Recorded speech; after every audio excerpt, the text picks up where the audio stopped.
And are we live? We are live now. Hi, everybody. Exciting. Good afternoon and welcome to today's webinar on study skills. This is a webinar brought to you by Unionlearn. I'm Anna from the TEC and I'll be joined today by three fantastic presenters: Sal Campbell from Birkbeck University, Jo Kane from the WEA, and Matt Pointon, a colleague at the Unionlearn. So just before we get going, just to remind you all about our webinar platform. On the right hand side, we have a chat panel that it's great to see so many of you already introducing yourselves, telling us where you're from, and maybe your experiences of study skills, which is fantastic. Underneath the screen, you'll see there's an Ask a Question button. Please post any questions you've got for Sal, Matt or Jo there, and we will get to as many as we can throughout the presentation. My colleagues from Unionlearn are busy in the chat posting links to resources and important websites throughout, so please keep an eye on that. But if you miss anything, either a resource or something in the presentation, don't worry, because we'll be sending a link to the recording out later today, so you've got everything there as a reference when you need it. So first up, why are we talking about study skills? I'm going to ask my colleague Matt to kick us off. Matt, can you introduce yourself and explain why we need to be thinking about study skills at this time, and what do we mean by that term? Okay, yeah, good afternoon. So as Anna said, my name's Matt. I'm one of the project officers with Unionlearn, and some of you may recognize me because I was on one of these webinars a couple of weeks ago, which, if you did miss it, I think is on the YouTube channel. I think study skills are really important, and particularly at the moment with the lockdown, because people are starting to change how they're working, and they're starting to change some of their priorities because we can't do some of the stuff that we normally do. And studying is one of the things that people are thinking about. Oh yeah, maybe I'll have a go at that. Maybe you have a little bit more time than you used to. But how do you go about it? What do you do? Now, my experience is in education, and for many years I've worked with unions, but I also worked in prisons as a teacher for many years. And what's very apparent is that for a lot of people, there are these great barriers to overcome before you can study successfully. So perhaps you struggled a little bit at school and you think like, oh, do I really want to go back to that? But what I would say is that most of those barriers are actually, they're in your head. They're not real physical barriers. They're not barriers that cannot be overcome. They're there. And if you're the one who can control your own head and you can sort that out and you can do it. So that's the good news. And next to Jo. Hi, everybody. I'm Joanna Kane. I work for the WEA, the Workers' Educational Association, and I previously worked in union learning for a long time at Unison. So the WEA is a community-based membership organisation. We're committed to achieving social purpose, social justice through education, and to delivering adult education, which achieves a broad set of outcomes for students. So it's about becoming active citizens, building vibrant communities, either in work or in communities or indeed online.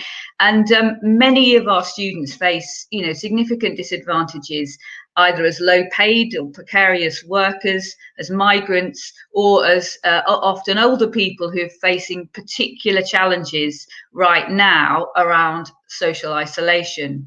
So in the WEA, our challenge has been to encourage and support our students and actually our tutors as well to try out learning online for the first time. So it's been a massive learning curve for all of us and for the organisation, but fantastic in a strange way, a really fantastic opportunity and an experience. So from my perspective and from the WEA perspective, study skills is really in this context about building confidence to try out digital learning for the first time. And the good news is the 202 now people who are on this webinar That's what you're doing. You're trying out digital learning. So that's a massive first step. So that's brilliant. And we want to encourage everyone to see that learning online, it also can be interactive and engaging, and as interactive and engaging as being in a classroom. And secondly, really importantly, to show that it's easier than you think. So I'll say a bit more about that. Thank you. And that's fantastic, Jo. Really interesting to hear about the work of the WEA. So now over to Sal to tell us about the work of Birkbeck. Okay, so my name is Sal Campbell, and I'm a learning development tutor at Birkbeck College in London. So we specialise in providing education, university education for working Londoners. So people who basically may not have gone to university the first time, or like at some later point in their life think, you know what, I want to try something different. So we've got masses of learners who are mature students. We've got masses of learners who are coming back to university after a really long time or studying something completely different from the first time. So I myself, for example, I was a Birkbeck student before I worked for Birkbeck. My first degree, which I finished in 1998, was in fine art sculpture. Didn't do me a lot of good in terms of my career and didn't help me at all with my second degree in cultural studies and post-colonial studies when I was 36. So it was, you know, I really know what that experience is coming back to uni. So the thing about study skills is, I think I want to emphasize about study skills is they're skills. And the thing about skills is our skills are things that you can learn. So there's no such thing as an academic type, or there's no such thing as having innate intelligence in this way or not. You either were taught how to do this or you weren't. Now, universities have cottoned on to the idea that if they teach students how to achieve something and how to do it, then the students are going to be able to do it better. And that everybody wins. Everybody wants that. So really, like, study skills are things like instructions, strategies, techniques to make your studies easier and more rewarding. So it's just how to do it. So the way I see it is study skills is how to do something, and the content of your degree, whether it be history or law or social studies, is what you're studying. So once you've got the ingredients and the instructions, you can do anything. Yeah, that's what I think. Thanks, Sal. And I think that's a great way to put it. It's a list of ingredients that you then cook, I think, to get the correct outcome. So thanks for that introduction, everybody. To start us off, based on your own learning experiences, are there any initial tips that you'd like to give to new learners, particularly those who are thinking about studying online for the very first time during this lockdown? So we'll start off with you, Sal. Okay, right. So as I said, like, my primary experience of studying as an adult was going back to university in my 30s because I wanted to make a career change so I was an English language teacher in further education for a really long time, and I wanted to make the step over into learning more about education from an academic point of view and then move into universities. But I didn't know how to do it. Like, it was a disaster. At first, it was a disaster because I didn't know what I was doing, and all I had was some sculpture experience. So really, it was realizing that the skills I'd been developing and growing throughout my life in other areas were applicable to study. So it's not that you're going to be learning something completely new. You're going to be adapting and building on the strengths that you've already been developing all of your life so far.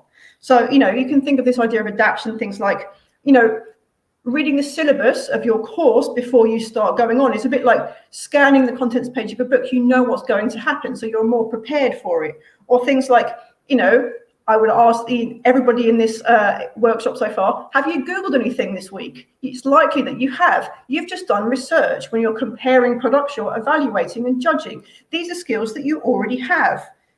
So one thing about my experience was in the first term of my course, as somebody who considered myself really well read and quite kind of academic in terms of my non-fiction reading tastes, I never used my dictionary as much as I did in my whole life and in the first term of that course.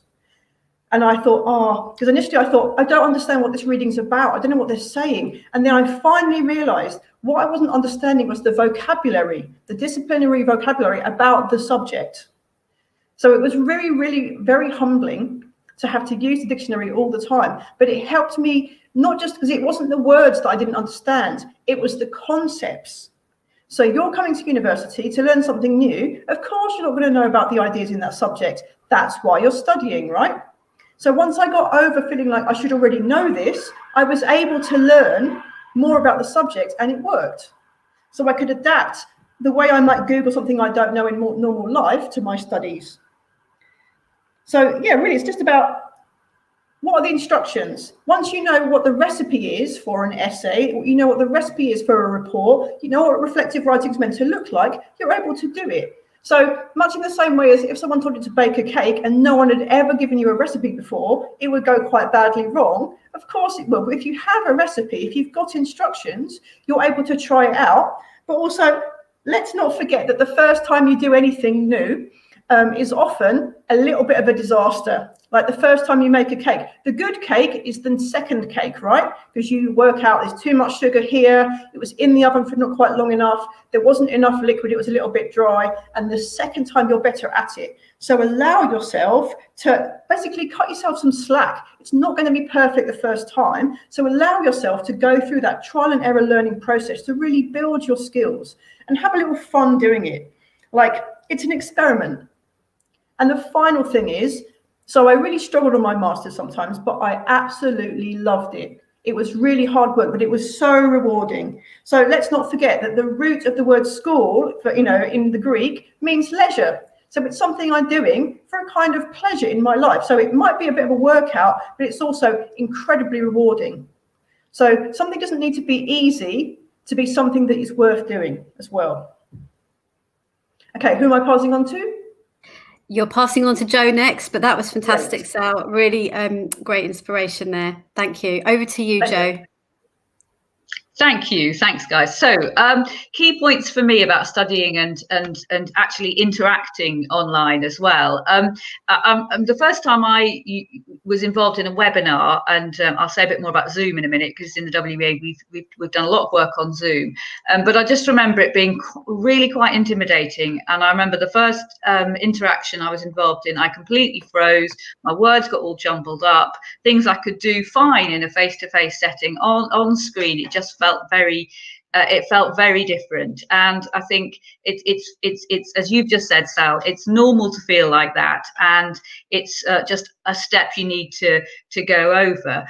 So my key kind of tip really is give it a try. There is an enormous amount of free provision online right now that you can just click on and try, and it is a great opportunity. The hardest bit is almost the first step, and you've already taken this step. Some of you will be webinar and learn online aficionados, but for others of you this will be new. First step, click on that link, have a look around, see what you think. And I think that's crucial. It also doesn't have to be something that you do on your own. And I think it's really important to emphasize that a lot of the learning online that's available at the moment is not what you might have experienced at work as a sort of set of questions that you work through with a test on the end, with sort of compulsory health and safety training and all of that. It doesn't look like that. It is actually about being interactive.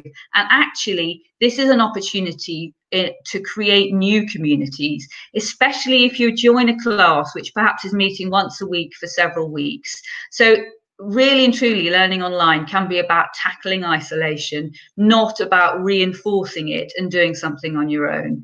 So we've been using Zoom actually for quite a few years now for our courses, and it's really easy to use. You can log on through a smartphone or a computer or a laptop, and you can even dial in if you don't have a computer. So in terms of access, it's easy to access. There are lots of security measures that we've implemented, because there has been anxieties about that. So there's lots of security and passwords and so on, so you're protected when you're using that or many other sort of environments. So many education providers are also using what are called virtual learning environments, and we've got about 2,000 students using ours at the moment who've never used it before. And it's a way of keeping in touch between sessions, sharing resources, having chat rooms and talking to one another. Now, a virtual learning environment sounds like an intimidating thing, but actually, if you use Facebook, it's really no different to that. It's a means of chatting, keeping in touch, and it is about building new communities. So just to summarize, give it a whirl. It doesn't have to be complicated. Many sessions are very short. And if you don't like, if you're not enjoying it, then that's fine. You can opt out as well. So it's actually, in a way, should be less intimidating sometimes than crossing the threshold to go into a college or whatever for the first time. So good luck. Thanks, Jo. Before we hand over to Matt to talk about his tips for getting started with studying online, it's just worth saying that there are some links being posted in the chat with some study skills and library resources from Birkbeck. Somebody else has recommended that a good way to get going with online learning is bite-sized courses. And I think that's a really great suggestion. A bite-sized course can be anything from like a 15-minute introduction to a subject to something that maybe lasts a couple of hours. Please don't think you have to commit to a course that's weeks or months in length. There's always something out there as a starter. So over to you, Matt, to talk about your tips for getting started. I started doing online learning a few years ago, and it was actually through my union that I got involved in it. And before then, and at the beginning, I was rather skeptical about it, I have to say, because I was a teacher for a long time, so I was used to face-to-face learning. But I find it's been really good, and it's great, particularly with what you were just saying with the bite-sized stuff, because rather than a huge course that's going to take up all your time and you do it for 2 or 3 years, there may be a subject that you think like, I wonder about that. I wouldn't mind learning a little bit about it, but I don't want to go into too much depth. And I find on some sites like FutureLearn, Openlearn, Coursera, you can do that, and that's great. I believe the WEA also has some bite-sized learning on there, as well as some lectures. So it maybe you just want to take a more passive approach first time and listen to a lecture, and that's fine. And I have to say, for me, even prior to the lockdown, I found that online learning really enriched my life. But I think there are some do's and don'ts about it. And the one that I think it's the big difference perhaps with classroom study is it's self-directed. You haven't got a teacher telling you what to do. You haven't got a teacher giving you the syllabus, as it were, with a lot of them. You're in control of your learning, which is nice. That's empowering, but it comes with risks. So what I would say is set yourself a schedule, set yourself a daily goal. Some of the websites help to do that. So, for example, people who like language learning, there's Duolingo, and they actually help you set goals per day and then give you a little reminder if you haven't done your learning. Because the big no-no, I would say, with any learning, but particularly online learning, is don't binge learn. Just like, binge watching TV series might be good, but binge learning, it doesn't go in. You don't learn as much. And I suppose it's a bit like eating. If you binge eat, all you do is feel bloated and ill, and it's not good for your health. And it's the same with learning. Your brain needs time to take in what it's heard, what it's learned, and process it. And all the research has shown that actually, if we do a bit every day, it's far more successful as a learning experience than binge watching a whole course in a day, as it were. So that would be my first tip. Although what I want to do is go back to something that was said earlier about, because it reminded me of something I heard yesterday from the BFAWU union, where one of their learners, a chap called Kevin, had said that he goes for his exercise every day to keep his body in shape, and he does his online learning to keep his mind in shape. And I thought that was a really, really nice analogy. So, yeah, that's that. Also, I suppose there is one more point that should be mentioned, is that there may be a few people online who are concerned about the safety aspect of it, and that, is my data safe? Who's going to be getting hold of this and all that? And I think those can be genuine concerns, particularly if you're watching this thinking about supporting kids doing online learning, like who else is talking to them on there and that kind of stuff. But I don't really want to talk about it more, although we have a webinar, we have a dedicated webinar on the topic in a couple of weeks' time by the RMT's Ivor Riddle. So if that's something that concerns you, I think that would probably be the place to find out more. Excellent. Thank you, Matt. It's great to see so many resources being shared in the chat panel. We've got links posted to Openlearn, to Duolingo, to TUC Education's e-notes, which are short, bite-sized pieces of learning that are about workplace issues.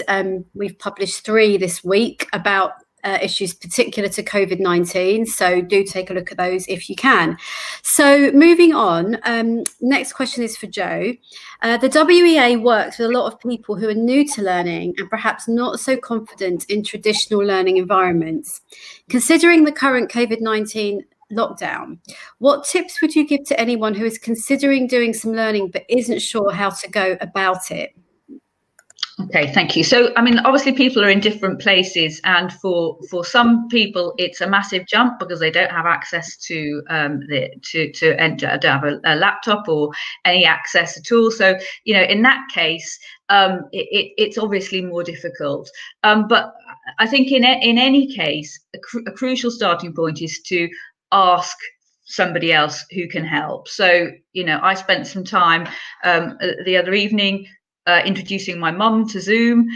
She's good on some aspects of you know, she can do email but nothing else, and actually was simply spending time talking through the steps. So I think if that's you or if that's someone you know, then actually understand what their starting points are as ever, and just spend some time talking them through the first steps. And then I would say key thing is try something very simple. So start with an e-note, with a short activity. We're running some very short activities at the moment, and I've posted a link just now on a whole range of things. One of the sorts of sessions that we've been trying out is where you can try different things literally for 15 minutes. And those have ranged from learning a few kind of key phrases or words or ideas in a different language to doing a bit of origami online. Why not? So all kinds of things, and literally 15 minutes. And if you're not keen on that, then you know you can be you're moved around to something else. So that I think that's crucial. But also there's lots more. So thinking about transferable skills. Obviously, a lot of people are feeling anxious now about the economic situation, about jobs. So again, there are activities which I'm sure Unionlearn are producing and that we're developing around, you know, transferable skills in this current context. From that to things like history, practical art, singing. There's a whole load of online choirs. If anyone is singing, we can send some links around to those as well, and even drama. So a lot of these activities are free. So again, you haven't got that financial barrier. I think it's an opportunity to try something different. I think, as Matt said, it's an opportunity to put your toe into the water of a subject which you know nothing at all about. And I think in many ways it's much less intimidating than signing up for a formal course where you're going to be in a room with people. But you do still get that get that interaction as well. So don't be afraid to ask for help. Obviously, lots of you on the call are Union Learning reps, but if you're not, talk to your union, talk to your ULRs. You know, WEA, like many other providers, I'm sure Birkbeck's the same. We provide support to students to get started. So we've got a phone number that you can call and to help to get advice about those first steps. And that's what our tutors are there to do as well. And just finally, you mentioned online safety, Matt, but the other thing to note, I think, is just about what using Wi-Fi. And if you've got, you know, if you've got Wi-Fi at home, then it's not costing you anything. You don't have to be using data allowances and so on. So it doesn't have to be expensive in terms of hidden costs either. So yeah, small steps. Thanks, Jo. And I think the key thing to take away from that is that small steps are a great way to get going. dive in head first and sign up to like an online master's that's going to take you 4 years. You can start small and do bite size or a short course. So that was fantastic. Next question is for Sal. So in your experience, what are the most common mistakes that new students make when they return to learning? So very often people are coming back to university with the expectations that they had from the past. And the world has changed now. So one thing I'll say, just to add to what Joe was going to say, or Joe was saying, is whether you think, I'm going to university, I'm going to have to do this alone. It's independent study. So that's actually true to some extent. We're expecting you to learn how to learn on your own without a teacher. But the thing is, we have a whole raft of dedicated staff who are exclusively there to help you out, to learn how to do it and to support you in other ways from wherever you start. So, for example, I'm a learning development tutor. That's my role in the college, is to teach you how to learn. There's a whole number of us at Birkbeck, and we're in every university in the country now. It's a fairly standard thing. The library staff are there to help you research. We're here to help you read and do your essays. And also, as well as that, even for union members, there are dedicated members of staff. So, for example, we have a member of staff called Sophie Swain, and her job is basically to directly support union members into university, help them with their applications, help them find resources to support them, particularly if they're not traditional learners. Because that's it, right? If you already know how to learn, you don't need us. So the whole thing is, if you're not sure how to go about university, that's why we exist. This is why we have jobs. And we love to help you achieve your potential, because we know that you can. And it only takes a little bit of instruction, a little bit of help from us. It's a little bit like, we're the training wheels, and it's an absolute joy for us to see you shoot off into the distance and we never see you again, because you've got the hang of it. It's a little bit of scaffolding rather than us holding your hand from the start to the finish. That's not what you need, and that's not what you expect. That's not what we're for. So that's one thing I'd say. The other thing is, people come to university with unrealistic expectations of what they need to achieve. So students often come to me because they've done their first essays and they're really disappointed and ashamed of their first grades. And I always think, of course you're not good at this yet. And of course you don't understand the subject very much. That's why you've just paid to learn it. Do you see what I mean? Like, let's build from where we are. Of course you're not good at it yet. You've just got here. So allow yourself, a little bit like when you start reading a novel or watching a new TV show, to not know what's happening first of all, and for that to build up over time. So the next is, it is a big jump. The first term of university is a massive jump in terms of your intellectual capabilities and stamina. It's going to be exhausting, but the challenge of it is so rewarding. Just do it one step at a time and get through that first term. The next one is the whole point of my job. There are recipes and methods. So I'm all about letting you know the rules of the game. And once you know the rules of the game, then you can win.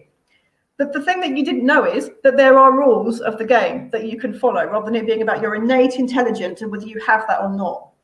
So another thing about university assignments is people tend to think they're either academic types or not academic types. And I really think that's about whether or not you're middle class or not middle class. You're university type traditionally or not. But university is changing. That's not what the academy is anymore. So what we want you to do is tell us with a quiet confidence, based on your research and your evidence, what you think. We don't want you to sound like a posh person. It's not, what's the point? We've got plenty of posh people at university, and they're getting on just fine, thank you very much. What we want is for you to find your voice and to express that with confidence in the university. And lastly, what I'd say is courage. So if you're trying something new, let's face facts that doing something new is a risk, and any risk means a potential failure. And that can be very painful, particularly if you've got bad experiences at school. So when you try something new like this, even if it's just a 15-minute taster course, that's an act of great courage, and you should recognize that. So it's something that you're growing in more ways than just intellectually as a human being when you do something like this. Yep, so that'll do for me. Who's next? Thanks, Sal. I've forgotten your job title. Is it learning support tutor? Was that... No, not support. So support means that there's something wrong with you and we're going to help you because we're very charitable. I'm a learning development tutor. And what that means is, no, it's really important, because It's something, it's not wrong with you because we feel sorry for you. This is not a charity situation. This is development. You already have intelligence, skills, and drive. And what we're here to do is to help you hone them for a particular subject. Do you see what I mean? So there's something wrong with the university. Without us, I think, then the university is lacking because we're asking you to do something without telling you how and then blaming you with a bad grade. Super unfair, and why I not support. But yes, learning development tutor. That's fantastic, and that was a great explanation. Thank you. I was going to say, look out for your learning development tutors at Birkbeck or any other university or college that you may be attending. Yeah. All universities, look out for them everywhere. Yeah. Thanks, Sal. So, Matt, I've got a question for you now. Could you tell us about some of the learning opportunities that are out there which might be suitable and accessible to learners supported by their trade unions, please? Yeah, I certainly can. And it's a bit of a difficult one to answer because it's who are you and what do you want to learn? Because there is so much out there. Now, I always knew there was a lot out there. I've been involved in learning for a long time, but actually in the lockdown, I've been looking back and, and rechecking the landscape, and there's far more than I ever thought there was. And if anything, I think the biggest challenge you will find is trying to get the right piece of learning, because there is just so much. It can be a bit overwhelming. Well, should I try this? Should I try that? Should I try the other? So any of these that I suggest, what I will say is my golden rule is try it out. And if it doesn't suit you, there is no shame in saying, okay, that one isn't for me.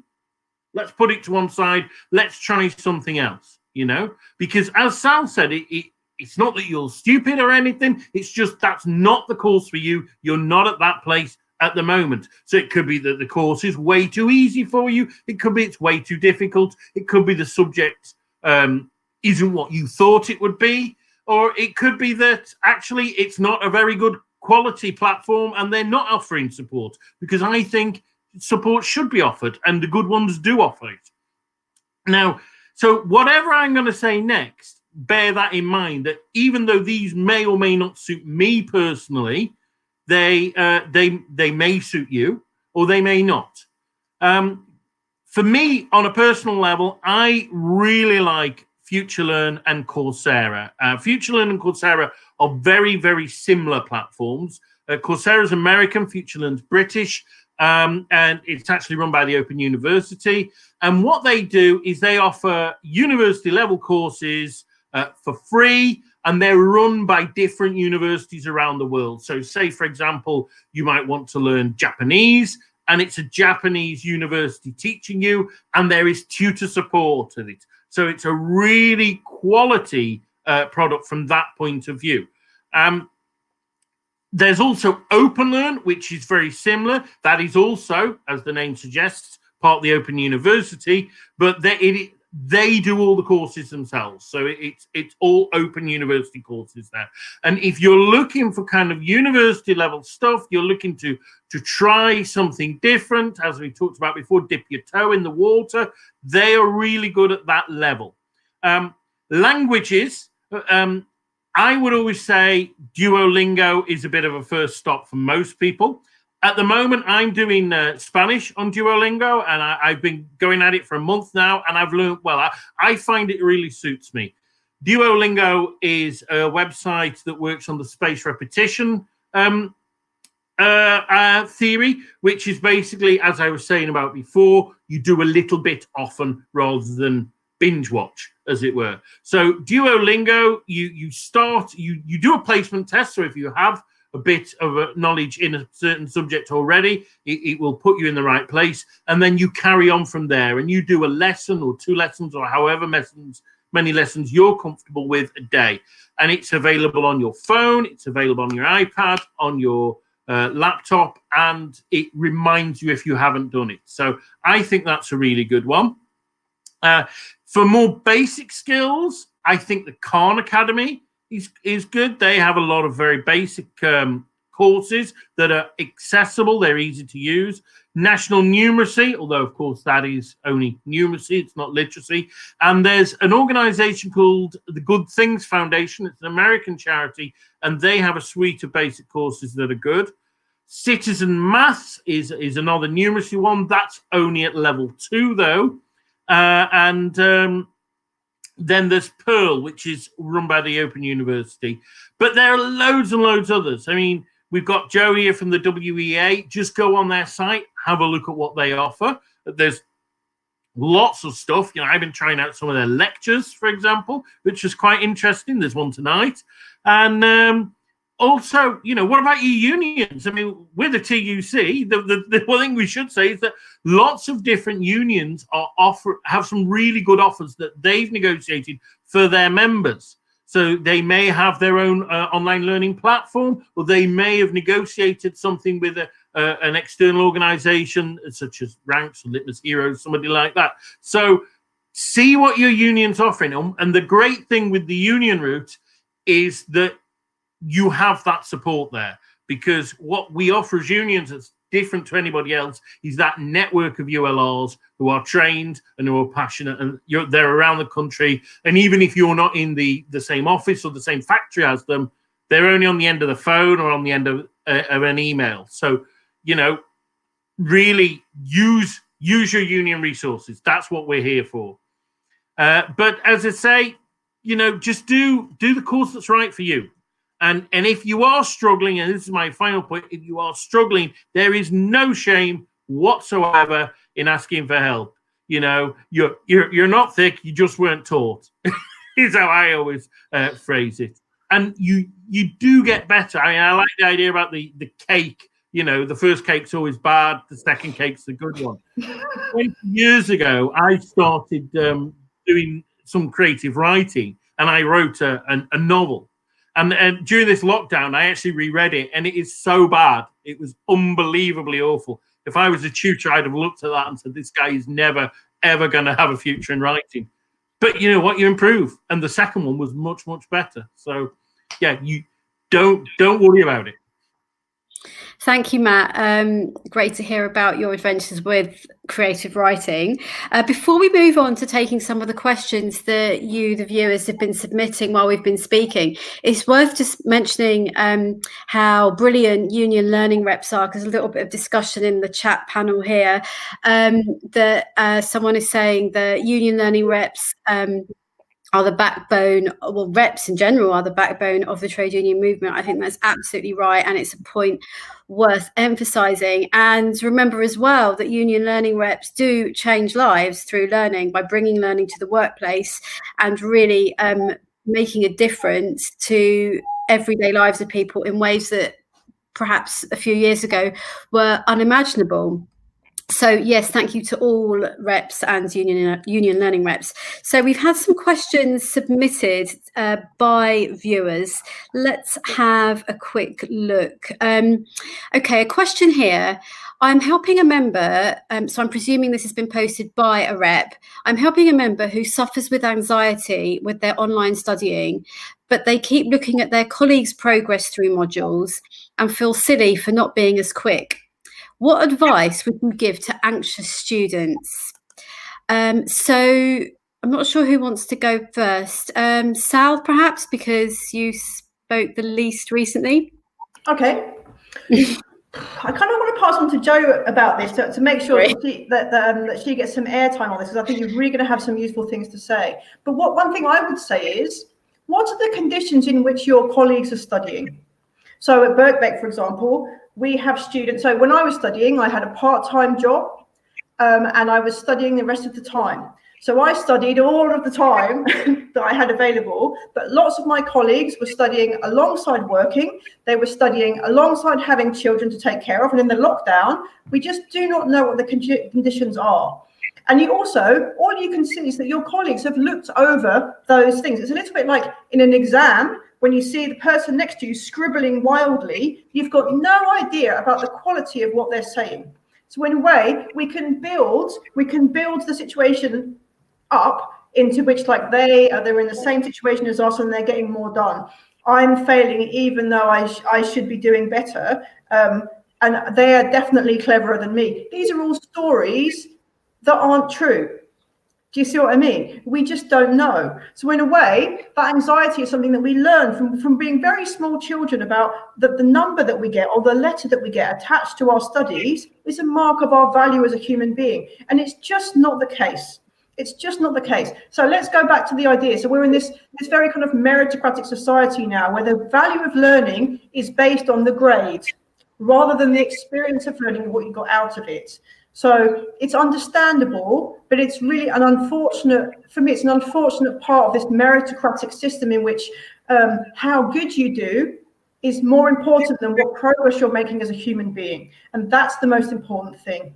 So I just want to pass on to Jo, because I'm sure she's got some helpful things about this. Thanks, Sal.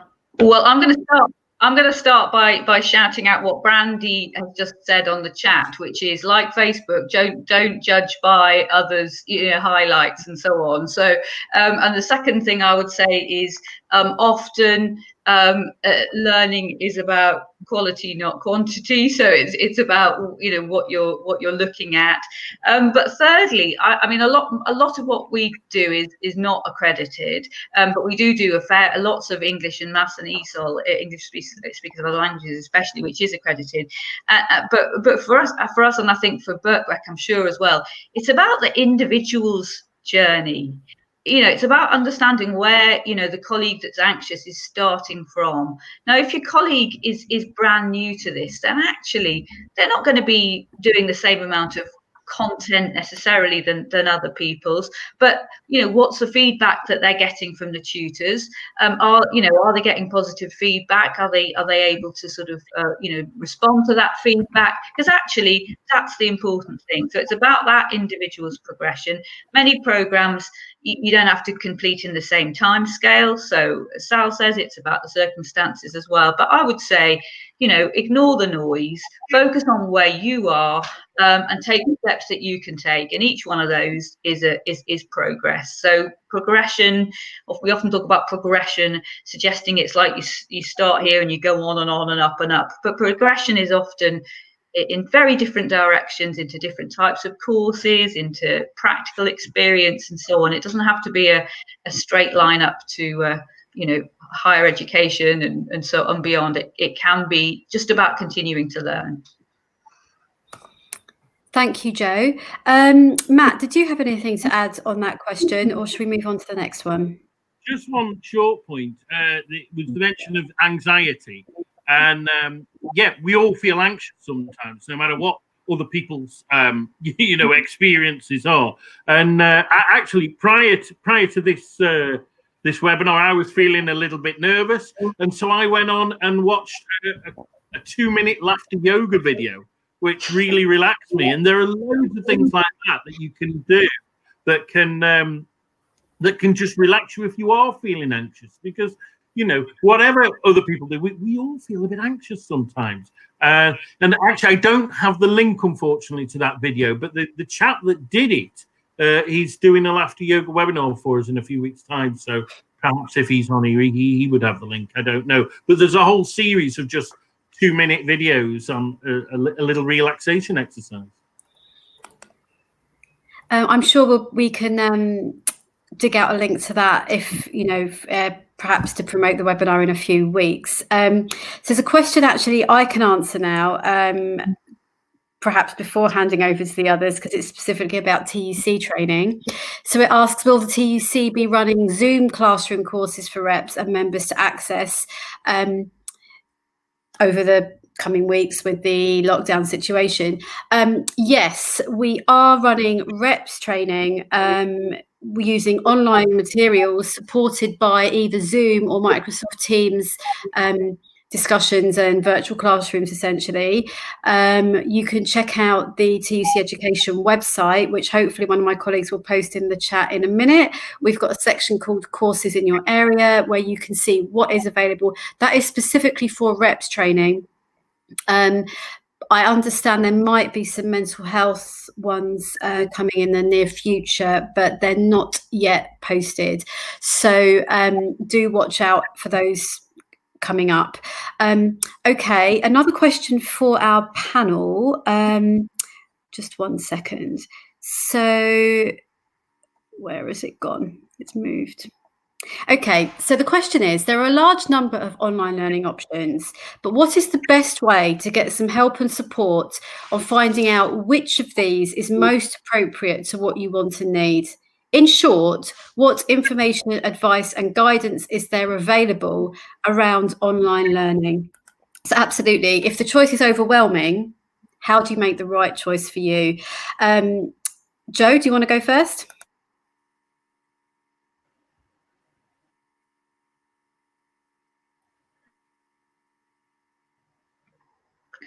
So we were both trying to unmute me at the same time there. Sorry about that.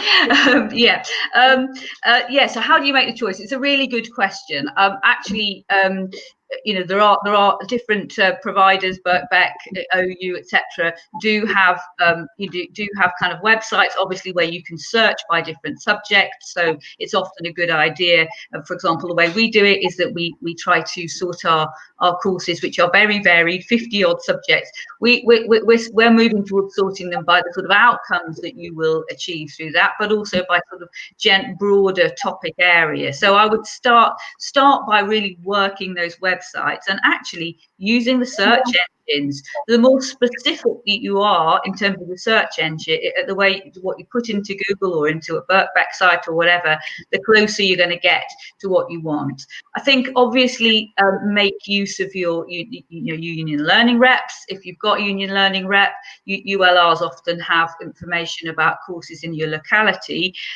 When we're talking about online, it is a much bigger range of options. So it's tricky. I would say talk to your Union Learning reps and really focus on how you're using Google and search. And if you know exactly what you want, put that in your search engine. Use inverted commas so that you're just getting the specific level of course that you want, and take it from there. And then I would say do some further checking.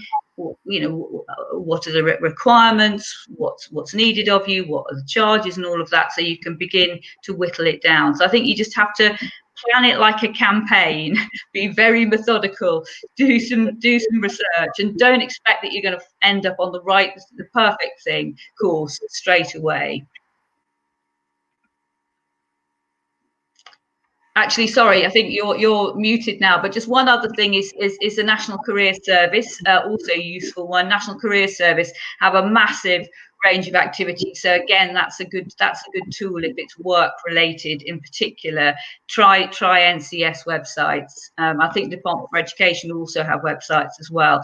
They're enormous, but again, use those search engines.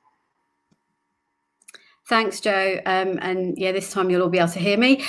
Sal and Matt, have you got any tips about finding the right online course before we sum up? Sal? Oh, the right online course. So again, it's partly about the massive choice that we're all faced with in so many departments. But the thing about online learning is, as we pointed out throughout the workshop, is that you can do tasters.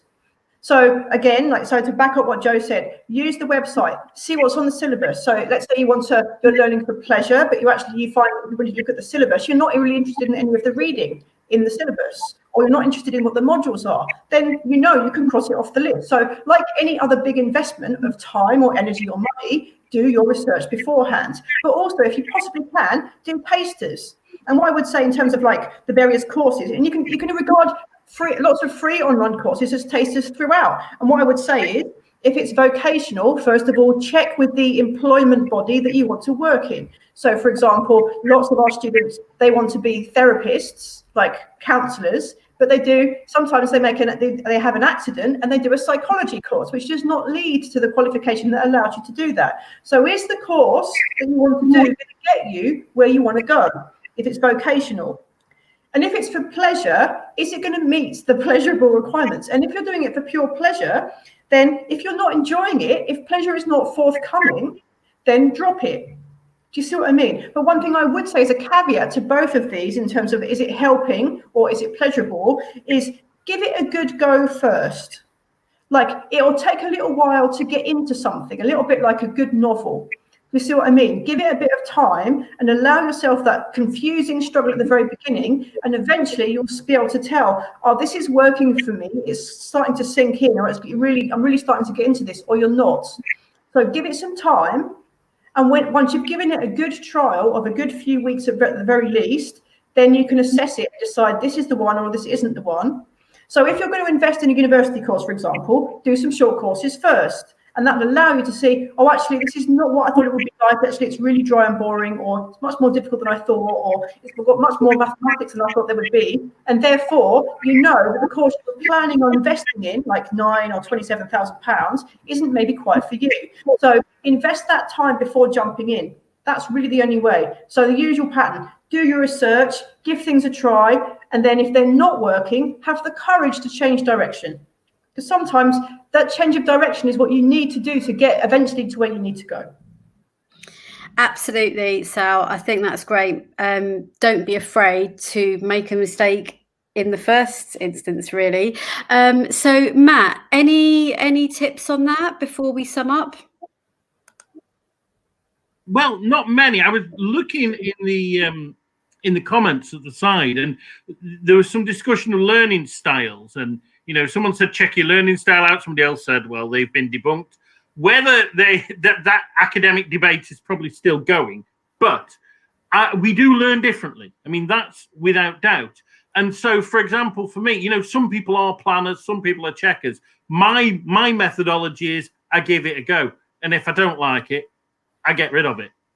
And so I don't pay for anything up front, because then you feel like you should do. But I give it a go. I have that taste, and I think, okay, yeah, I might go forward with that, or I might not. So, but that's often about your learning style. We do learn differently. We do try things differently, and be aware of that. But what I will say, and there was a comment there, it said start with what interests you and not with what you think you ought to do.